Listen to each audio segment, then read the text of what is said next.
बोलो गीता माता की जय। ओम श्री परमात्मने नमः। श्रीमद् भगवद गीता द्वितीय अध्याय 23वां श्लोक। नैनं छिदन्ति शस्त्राणि नैनं दहति पावकः न चैनं कलिदयति अपो न शोषयति मारुतः।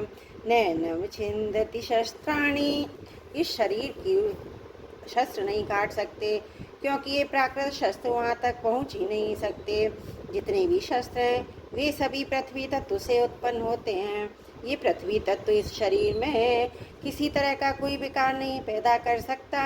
इतनी ही नहीं, पृथ्वी तत्व इस शरीर ही तक पहुँच ही नहीं सकता, फिर विकृति करने की तो बात ही दूर रही। नैनम दहती पावक है, अग्नि शरीरी को जला नहीं सकती, क्योंकि अग्नि वहाँ तक पहुँच ही नहीं सकती।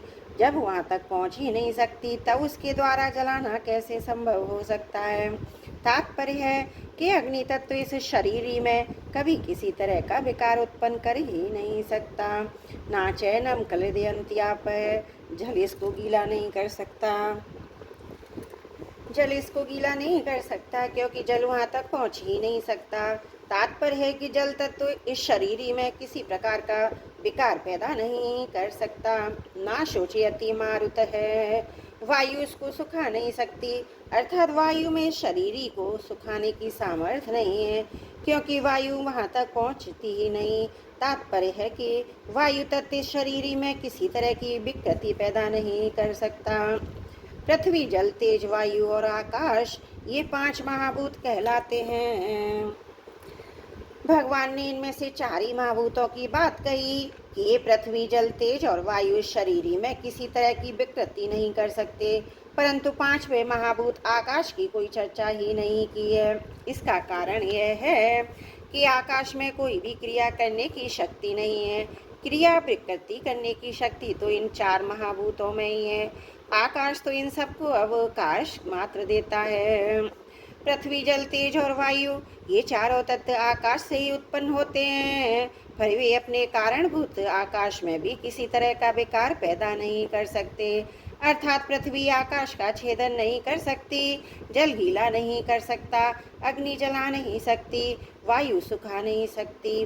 जब ये चारों तत्व अपने कारणभूत आकाश को, आकाश के कारणभूत मैं तत्व को और मैं तत्व के कारणभूत प्रकृति को भी कोई क्षति नहीं पहुंचा सकते, तब प्रकृति से सर्वदा अतीत शरीरी तक ये पहुंच ही कैसे सकते हैं।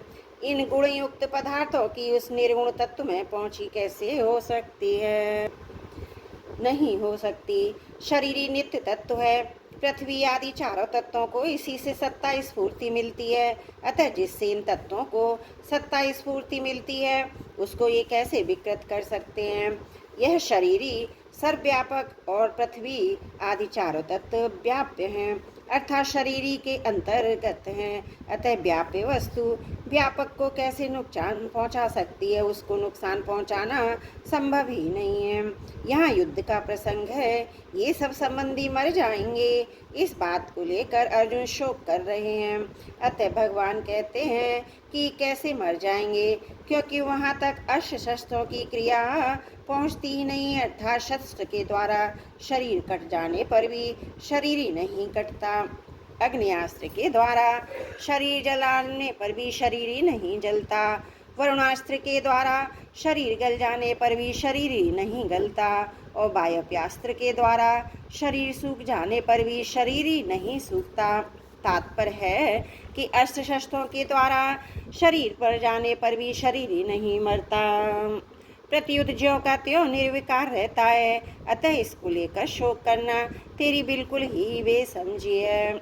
परिशिष्ट भाव में हम कहते हैं कि शरीर है तो परिवर्तन शरीर में होता है, शरीरी में नहीं होता।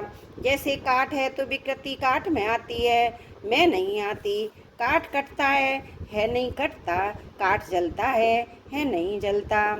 काठ गीला होता है, गीला नहीं होता। काठ सूखता है नहीं सूखता। काठ कभी एक रूप रहता ही नहीं, कभी अनेक रूप हो जाता है। त्रुटियों के लिए क्षमा चाहती हूँ। वसुदेव सुतम देवम कंसे चारुण मर्दनम देवकी परमानंदम कृष्णं वन्दे जगद्गुरुं